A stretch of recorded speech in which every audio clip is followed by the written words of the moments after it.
가지 묵상을 하나님의 사랑에 관해서 나눠보겠습니다.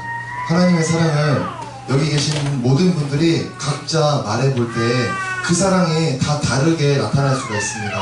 그 사랑이 받은 만큼이 다르기 때문에 또 받은 그 규모가 너무 달라서 하나님 사랑에 대해서 말해보세요 할 때 우리의 공유가 서로 다를 수가 있습니다. 제가 아까 예배 전에 밥 먹고 쉬는 시간에 어떤 한 청년과 대화를 나눴습니다. 대화를 나눌 때 하나님의 사랑에 대해서 막 나누게 되어져서 잘됐다. 오늘 말씀 전에 묵상 이걸로 나눌 거야. 하나님에 대해서 말해봐야지. 이런 대화가 있었습니다. 그때 대화가 어떻게 이루어졌느냐, 제가 문득 제 딸을 보면서 이런 얘기를 했습니다. 딸이 왜 이쁜지 아냐? 너가 애기를 되게 좋아하는 걸 알고 있는데 딸을 사랑하는 마음, 이 아빠의 마음은 애기를 좋아하는 너의 마음과는 완전 다를 거다. 너 자녀 낳아봐. 그럼 정말 나을 거야. 그때 왜? 잘 이해하지 못하는 표정이었습니다. 그래서 제가 설명을 어떻게 했냐면, 네가 애기는 좋아하지만 자기 딸은 또 얼마나 더 사랑하게 되냐면은 이유가 있어. 그 이유는 뭐냐? 네 딸은 네가 왜 사랑하게 되냐면 네 딸은 바로 너거든. 그냥 너의 분신이라 여기면 돼. 근데 그 분신이라서 좋아하는 건데 거기서 하나 더 나가야 돼. 뭐냐? 내 모습인데 내 어릴 적 6살, 7살의 연약한 모습, 도움이 없으면 안 되는 모습, 그런 약해 빠진 모습이기 때문에 너는 이 아이를 엄청나게 사랑할 수밖에 없을 거야. 제가 이렇게 막 전달을 했습니다. 이런 얘기를 하면서 제가 어떤 걸 깨달았냐면, 제가 예전에 자녀가 없었을 때는 애기들을 안 좋아했습니다. 저는 지금도 제 자녀 외에 모든 애기들 관심 없습니다. TV 프로에서 나오는 어떤 프로에서 막 애기들 나와서 하는 그런 것들도 전혀 안 예쁘고 하나도 안 깜찍하고 하나도 안 귀엽습니다. 제 눈에는. 제가 애기를 안 좋아하는데, 그런데 자녀를 낳아보니까 이게 완전 판도가 바뀝니다. 이렇게 제가 이 자녀를 사랑할 줄 몰랐는데 이 자녀를 보니까 제가 과거 앨범 봤던 그 어릴 때 연약했던 제 모습이 그대로 여기 있습니다. 달라진 것도 별로 없이. 그리고 저의 성격, 저의 습성, 식성까지, 김을 좋아하는 거, 성격 안 좋은 것들까지 다 빼다 박은 걸 보면서 너무나도 이뻤습니다. 근데 왜 특별히 더 사랑하게 되느냐?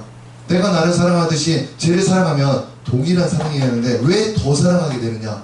그 이유는 저 아이가 나의 도움을 필요로 하는 나였기 때문입니다. 정말 자녀가 먹는 걸 봐도 배가 부른다는 소리는 이렇게 정말 이해가 될 수 있습니다. 내가 먹어서 내가 배부른 게 아니라 내가 사랑하는 자녀를 먹여버리니까 그 모습만 봐도 막 배가 부르는 것입니다. 이렇게 해서 하나님이 우리를 얼마나 사랑하느냐 대략 이해가 되실 수 있습니다. 아주 대략. 그러나 여기서 더 나가야 합니다.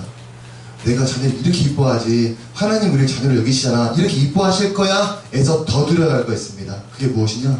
우리는 이 사랑하는 내 애기를 어떤 사람들을 위해서 바치라 죽이라 한다면 절대 어림도 없는 소리입니다. 절대 세상에서 제일 어림도 없는 소리가 쟤네들을 건지기 위해서 내 사랑스러운 이 6, 7살의 자녀를 바치라, 꿈에도 어림도 없는 소리입니다. 제가 왜 하나님 사랑을 지금 설명하고 있느냐? 아버지가 나를 이렇게 사랑하겠지, 내가 지 사랑하는 것처럼 거기서 더 들어가셔야 한다는 겁니다. 우리를 사랑하셔서 자기 자녀를, 자기 연약한 이 사랑하는 자녀를 바칠 수 있는 그 사랑, 우리가 더 들어가야 할 하나님의 사랑입니다. 이것은 우리가 이렇게 이해하시면 됩니다. 대충 알아듣겠네. 하나님이 이렇게 나를 사랑하시지? 알아듣겠네. 이 이해가 딱 뭐냐? 내가 저기 하늘에 있는 태양을 볼 때 태양이 저만하구나. 지금 거리가 있으니까 저렇게 보이는 게 실제 저만할 거야. 이런 이해. 햇빛이 굉장히 뜨겁구나. 저 멀리 있는 게 여기까지 따뜻하게 해주니까. 이게 딱 우리의 이해도입니다. 하나님 나를 이 정도 사랑하시겠지? 실제 내가 이제 지구를 넘어가서 우주로 떠나가서 태양 앞에 서 있다면 이제는 놀라게 됩니다. 하나님이 나를 얼마나 사랑하시네. 실체. 내가 태양 앞에 가버리면 그냥 녹아버립니다. 가까이 갈 겨를도 없이 녹아버릴 것이고, 그리고 어마어마한 규모에 놀랄 것입니다. 마찬가지로 아버지 하나님의 사랑은 우리가 추측할 수 있지만 그 전체의 규모는 깨달을 수가 없다는 것입니다. 다만 내게 주신 자녀를 통해서, 내게 발생하는 이 사랑을 통해서 하나님이 나를 이렇게 사랑하셔 점점 알아갈 뿐입니다. 이런 하나님의 사랑을 점점 알아가셔서 하나님의 뜻대로 순종하고 사는 저와 여러분 되시기 바랍니다. 오늘 말씀 전하겠습니다. 오늘 말씀은 하나님의 전신갑주에 대해서 마지막으로 전하겠습니다. 오늘은 마지막으로 전하는 것이기 때문에 마지막 거 말씀드리고 총정리하고 마치겠습니다. 지금 이 말씀은 하나님의 전신갑주 이 말씀은 전달되어져서 우리 안에 분명히 들어온 것은 사실이지만 실제 언제 사용할까, 내가 들은 거 언제쯤 쓸까, 이 측면은 분명히 다 다르겠습니다. 자기 믿음대로, 자기 갈급함대로 다를 것입니다. 실제로 이번 주 토요일날 제가 혹시나 해서 청년들에게 막 물어봤습니다. 하나님의 전신갑주 다 내봐, 그 다음에 이 기능들 어떻게 적용할지 말해봐, 이렇게 하려고 했는데 놀란 사실은 이 이름에서부터 버벅대는 현상이 나타났습니다. 하나님 전신갑주 6개 내봐. 여기서 막 버벅대는 현상. 무엇을 의미하느냐, 아직 내 삶엔 이 전신갑주가 그렇게 필수적인 거로는 들어오지 않았어요가 드러나고 있는 것입니다. 그래서 다시 한번 말씀을 더 풀어서 드립니다. 오늘 총정리할 거고 마지막 것도 들을 것인데, 오늘 마지막 정리를 통해서 자기에게 반드시 필요하든지 말든지 우리는 내 안에 집어넣을 수 있어야 합니다. 그리고 믿음으로 나한테 반드시 적용을 시켜놔야 합니다. 오늘 우리가 모든 갑옷에 대한 설명을 끝마치고 이제 실전으로 들어갈 것인데, 반드시 기억할 사실이 있습니다. 무엇이냐, 이 모든 것들은 믿음이 없으면 그냥 무용지물이라는 사실입니다. 믿음 빼면 다 쓸모없습니다. 보이지 않는 갑옷이기 때문에 믿음 없이는 입을 수가 없습니다. 스스로 말씀에 대한 열심을 품고 나는 내 영을 무장할 거야 다짐해야만 그때 내게 유익이 작용하는 것입니다. 믿음이 있으신 분들은 지금 착용해서 쓰실 것이고, 믿음이 없는 분들은 이 들은 말씀을 갖고 있다가 삶이 나를 좁혀줄 때 어쩔 수 없이 착용할 것입니다. 우리는 믿음을 가져서 어쩔 수 없이 상황으로 떠밀려서 입지 말고 그냥 순순히 고분히 입는 저와 여러분 되시기 바랍니다. 지금까지 들어온 모든 갑옷들은 절대 내게 필요한 것들입니다. 절대 필요한 것들입니다. 이제부터 우리가 항상 염두하면서 각 파트 모든 부분을 성장시켜야 나가야 할 부분들입니다. 진리의 띠, 의의 호심경, 평안의 복음의 신발, 그리고 믿음의 방패, 구원의 투구, 모두 다 바로 무장되어야 합니다. 오늘도 하나님이 주시는 이 한 가지의 무기를 받으시고 항상 말씀으로 무장해서 믿음으로 그리고 말씀으로 승리하는 저와 여러분 되시기 바랍니다. 오늘 말씀, 본문 말씀 읽겠습니다. 첫 번째 읽었던 본문 말씀, 에베소서 6장 17절을 제가 읽겠습니다. 구원의 투구와 성령의 검, 곧 하나님의 말씀을 가지라. 아멘. 오늘 우리는 처음이자 마지막으로 하나님께 무기를 받으려고 하고 있습니다. 여러분은 설레셔야 합니다. 설레셔야 합니다. 기대. 무기 드디어 오는구나. 방어구만 쌌지. 설레는 마음으로 여러분 들으시기 바랍니다. 지금까지는 모든 파트를 담당할 5가지의 방어구를 받아왔었는데, 오늘 드디어 유일한 무기인 성령의 검, 곧 하나님의 말씀을 받으려고 합니다. 우리는 방어구는 5가지였는데 무기가 한 가지였다는 점에서 한 가지가 딱 떠올라야 합니다. 5가지 방어구, 하나의 무기. 그건 무엇이냐? 믿는 자들에게 주어지는 영적 무기는 말씀 한 가지면 충분하다는 것이고, 우리에게 하나님의 말씀 외에 그 어떤 것도 무기가 될 수 없다는 것입니다. 우리는 오늘 주시는 이 하나님의 말씀을 받아들이기 위해서 이 성령의 검을 어떻게 사용할 것인가 배워야 하고, 특별히 예수님께서 어떻게 이 말씀으로 영들을 물리치셨는가를 우리가 배워야 합니다. 다같이 두 번째 본문 마태복음으로 옮겨가서 예수님께서 보이신 성령의 검 사용법을 확인해 보겠습니다. 다같이 마태복음 4장 1절에서 2절을 천천히 합독하겠습니다. 그때 예수께서 성령에게 이끌려 마귀에게 시험을 받으러 광야로 가사 40일을 밤낮으로 금식하신 후에 줄이신지라. 아멘. 오늘 본문에 나타난 이 배경은 우리가 하나님이 이 하나님의 말씀 성령의 검 어떻게 쓰셨지? 이것을 보기에 정말 좋은 본문입니다. 너무 좋아서 이걸로 말씀을 정해야지 준비하는 과정 중에 제가 말씀하다가 살짝 포기했습니다. 여기 3가지 시험이 나오는데 이 3가지 시험을 다 여기다 집어넣어서 적용하자니 너무 아까웠습니다. 무슨 의미냐? 이 3가지 시험을 받으시면서 어떤 현상이 우리 삶에 나타날 건지를 말하고 있고, 예수님은 그때마다 어떻게 대응하셨는지가 이 말씀이 나타나 있는데, 이것을 오늘 말씀을 접목해서 한 방에 끝내려니까 너무 아까웠습니다. 그래서 제가 말씀 준비하다가 안 되겠다, 첫 번째 이 시험만 가지고서 예수님이 사용하시는 사례만 꺼내고 다음번에 이 3가지는 반드시 적용해야겠다. 너무 중요해서 제가 잘라냈습니다. 오늘 본문에 나타난 이 광야라는 배경, 이 광야에서의 시험은 하나님의 말씀이, 이 검이 어떤 방식으로 악한 영을 물리치는가 우리에게 지금 보여주고 있습니다. 지금 현재 예수님이 40일을 금식하신 후라 많이 줄이신 상태입니다. 이 40이라는 숫자 그냥 흘려들으시면 안 됩니다. 제가 어제 토요일날 얘들아 우리 금식할 날들 다 모아보자. 나 최고 많이 한 게 하루가 이틀이야. 너는 며칠? 저 아파서 3일이요. 아 너 며칠? 우리 다 합쳐보자. 40일 되냐?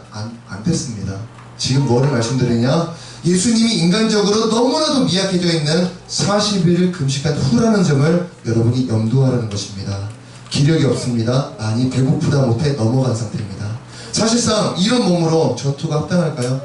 이 상태로는 전투, 싸움, 영적 씨름 아무것도 할 수 없는 몸 상태입니다.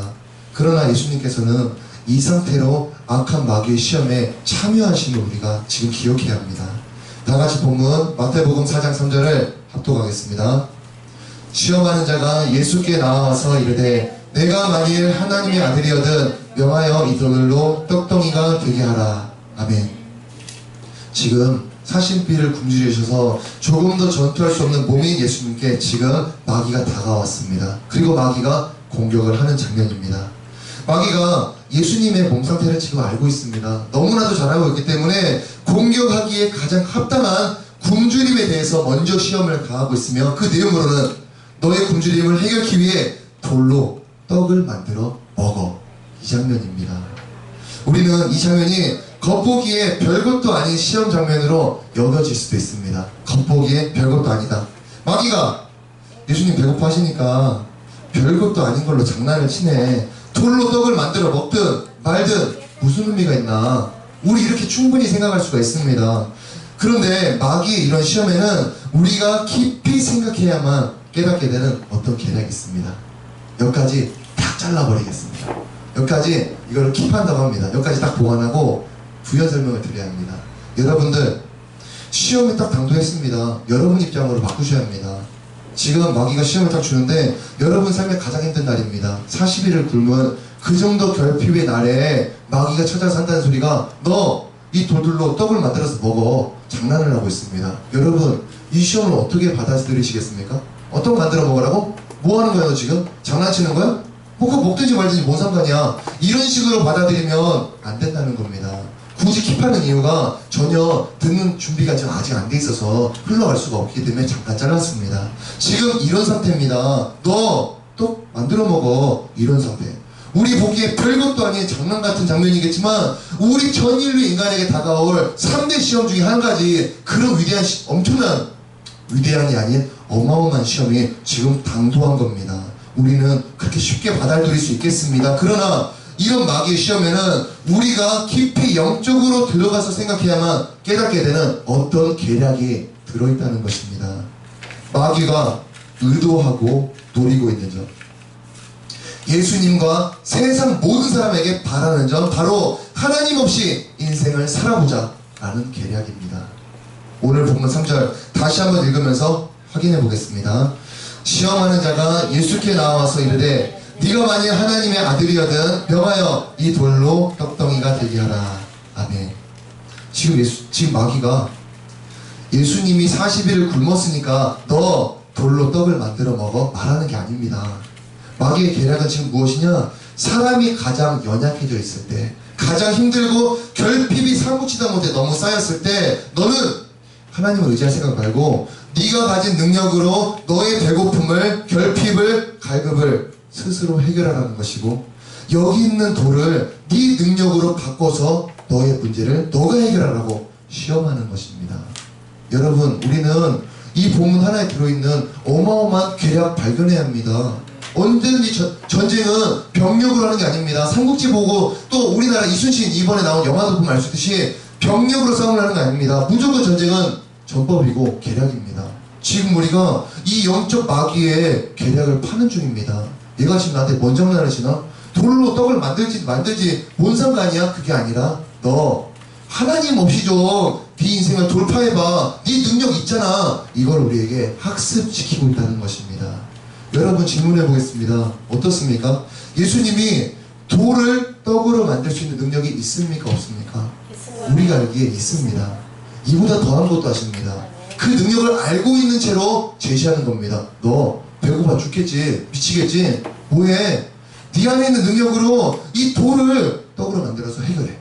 하나님은 좀 나중에 얘기하고 빨리 해결하자. 이 계략이 우리 삶의 모든 전반부에 다 깔렸다는 것을 여러분은 인정하셔야 합니다. 일이 터졌을 때 우리가 어떻게 합니까? 기도부터 할 때가 있지만 우리가 일이 터졌을 때 큰일부터 중간급 작은 일이 터질 때 우리는 대부분 무엇을 하느냐? 내 안에 있는 능력을 통해서 이 문제와 결핍 현상들을 해결하는 나를 볼 수가 있습니다. 이게 많은 사람은, 이게 100%인 사람은 불신자, 이게 90% 이상인 사람들은 연약한 성도들, 이게 중간을 넘어서 거의 전적으로 하나님께 돌려드린다. 이 사람을 믿음의 사람이라고 말할 것입니다. 우리는 지금 이 사단의 계략을 보면서 내가 어떻게 속으면서 당해왔지? 그리고 현재 내 삶엔 어떻게 이게 다가오고 있지? 우리는 볼 수 있어야 합니다. 과거에 우리가 이 본문을 볼 때 혹시 발견 못했을 수도 있습니다. 돌로 떡을 만들라고? 이거 무슨 의미야? 왜 장난을 치고 있지? 무슨 계략이 담겼을까? 몰랐을 수도 있습니다. 그러나 오늘 하나님께서는 밝히 우리에게 말씀하시기 때문에 여기 있는 돌을 네 능력으로 바꿔. 너의 문제를 네가 해결해. 결핍 주님한테 찾아가지 말고 스스로 해결하라고 지금 우리한테 말하는 것입니다. 하나님을 내 인생에서 빼내는 작업, 내 머리에서 하나님을 떠올리지 못하게 학습시키는 것, 전부 다 사탄적인 발상입니다. 지금 마귀는 예수님이 하나님을 의지하지 않은 채 현재 삶의 문제, 이 배고픔을 스스로 해결하길 바라고 있습니다. 제발 좀 스스로 해라 하길 바라고 있습니다. 예수님은 절대 이런 시험 따위에 넘어가지 않으시지만 마귀는 여전히 그때의 예수님과 그리고 지금 우리들에게 이 시험을 주고 있다는 겁니다. 우리는 이런 마귀의 시험들이 내 삶의 많은 부분에서 나타나고 있음을 깨달아야 합니다. 40일을 굶어서 먹을 것이 간절히 필요한 나, 마음이 너무 외로워서 사랑받고 싶음이 너무 간절한 나, 세상에서 의지하고 기댈 곳이 없어서 돈의 마음이 기울기 시작하는 나, 그 모든 상황마다 찾아와서 너의 문제는 너가 스스로 해결해 라고 유혹하고 있습니다. 지금 이 시대에 청소년들만 놓고 봐도 이 현상이 가득 차버렸습니다. 가정에서는 부모님이 싸우기만 하고 대부분의 가정들이, 학교에서는 공부만 주입하고, 공부 잘하는 머리 좋은 애들은 공부하면 될 것인데 공부가 재능이 아닌 대다수 애들은 학업에 눌려서 짓눌려 있고, 끝나고는 또 학원을 가야 하고 숙제를 해야 하고, 밤이 됐으니까 이제서야 자기 하고 싶은 대로 마음대로 하고 사는 인생. 이 아이들이 어떤 결핍에 시달리고 있을까요? 엄마 아빠가 우리 아들 너무 이쁘다 사랑스러워 했던 말들은 6세 이후로 끝난 얘기입니다. 초등학교 때부터는 왜 이렇게 말 안 듣냐고 때리기나 하지, 소리나 지르지, 나는 사랑받고 싶은데 사랑 주는 대상이 사라졌습니다. 이 결핍 어떻게 할까요? 당연히 별 수 없는 겁니다. 초등학교도, 초등학생들도 이성 친구를 바라보기 시작하고, 친구를 만나기 시작하고, 자기가 좋아하는 게임을 PC방에서 하기 시작하고, 이 마음의 결핍, 만족받고 싶음, 충족, 유대감, 성취감, 모든 것들을 그런 세상 것들에게서 드디어 잡기 시작하는 것입니다. 마귀가 말하죠. 너 엄마가 사랑 안 해주잖아. 니 되게 말 안 듣잖아. 니 어떡할 거냐? 친구한테 가.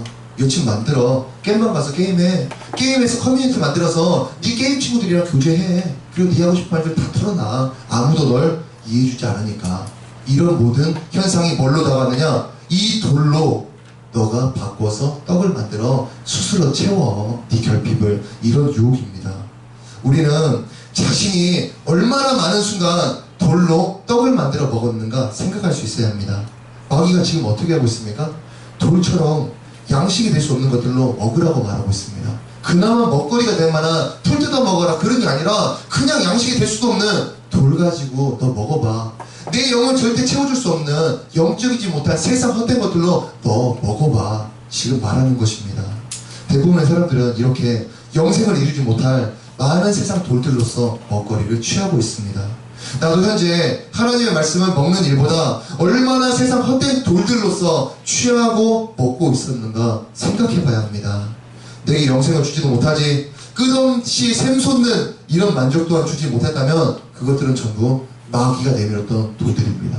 우리는 분별할 수 있어야 합니다. 마귀가 줬구나 해서 담배지, 술이지, 나쁜 것이지 그렇게 범위를 좁히시면 안 됩니다. 광명의 천사를 가장에서 났기 때문에 얘가 주는 것은 그냥 세상 보이는 만물이라고 이해하시면 됩니다. 헛된 것들로 내게 들이민다. 이건 악한 건 아닌데요? 아닙니다. 내가 이것들로 충족시키고 하나님 외에 이것들로 만족을 채우고 있다. 그것들은 전부 다 마귀의 돌이 되는 것입니다. 우리는 이 마귀의 계략에 대응하시는 예수님께 집중을 해야 합니다.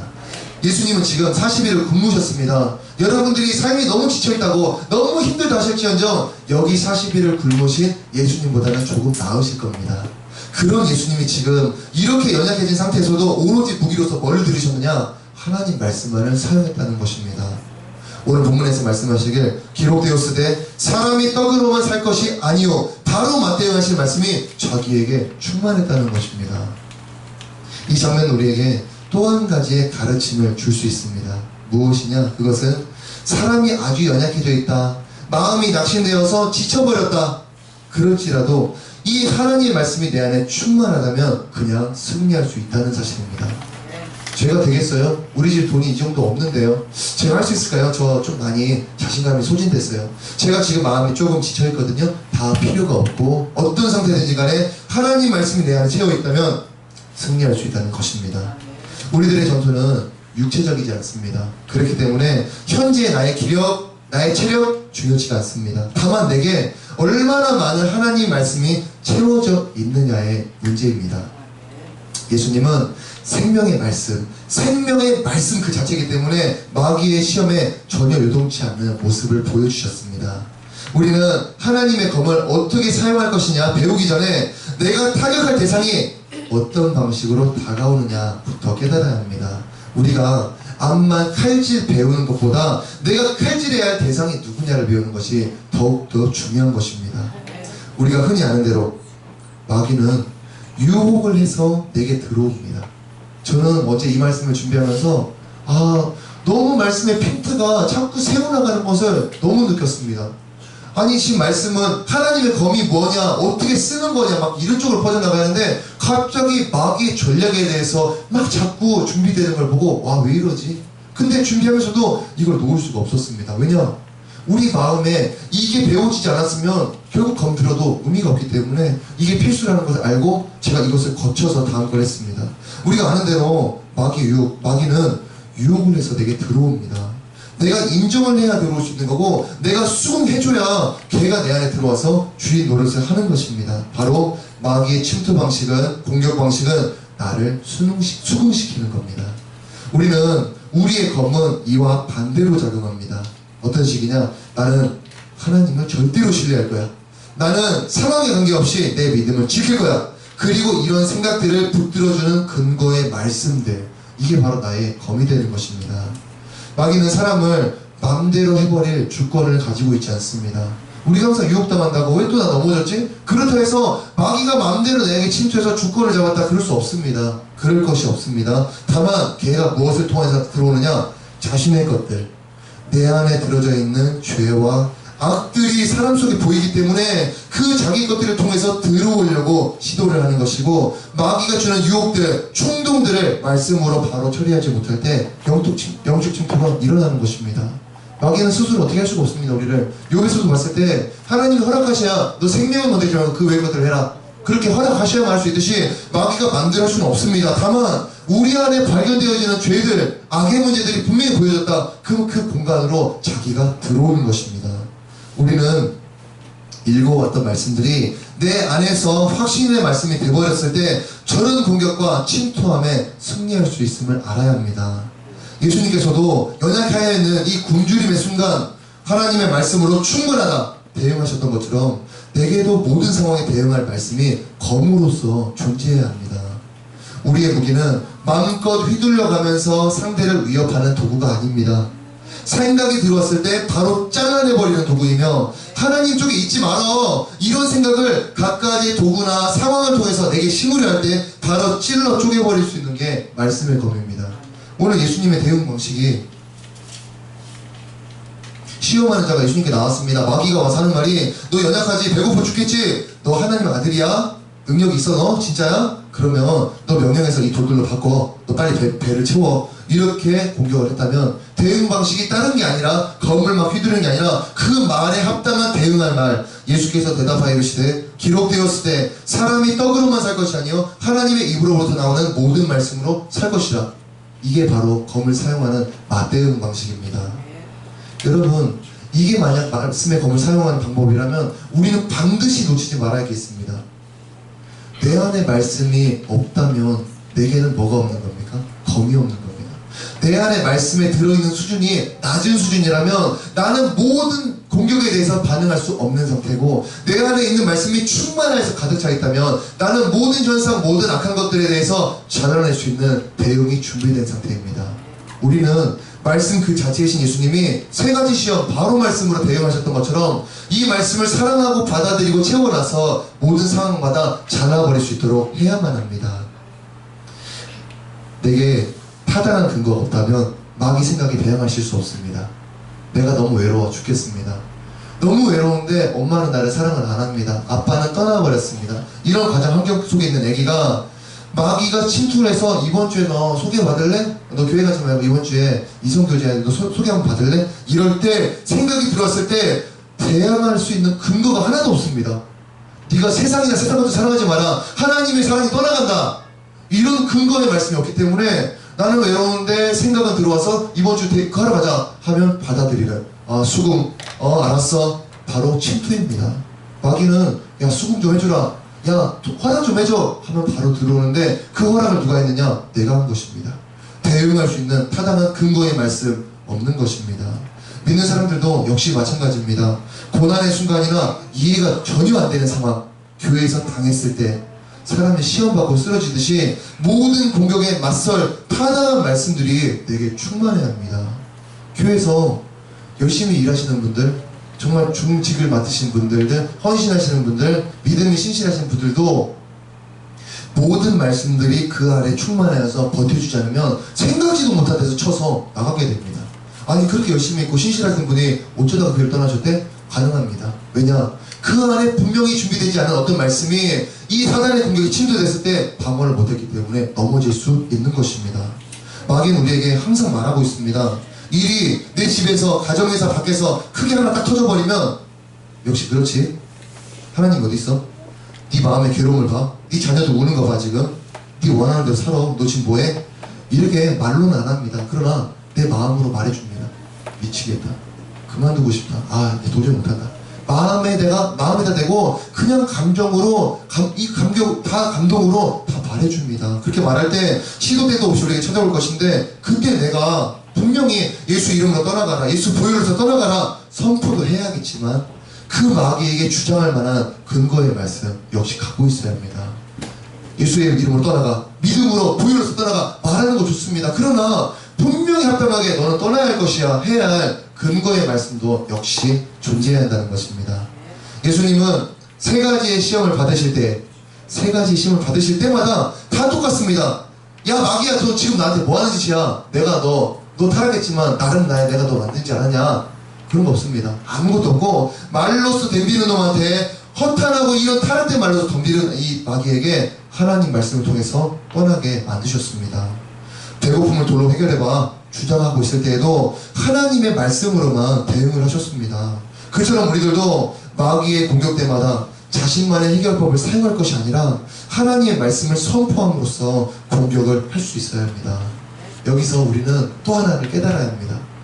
들어보니까 합당하고 맞는 말씀이네요. 근데 이 들은 말씀이 삶에서 안 시작됩니다. 왜일까요? 분명히 말씀 이해 다 됐습니다. 어떻게 돌아가는지도 이 메커니즘을 다 알아버렸습니다. 그러나 상황에서 이게 안 사용되어집니다.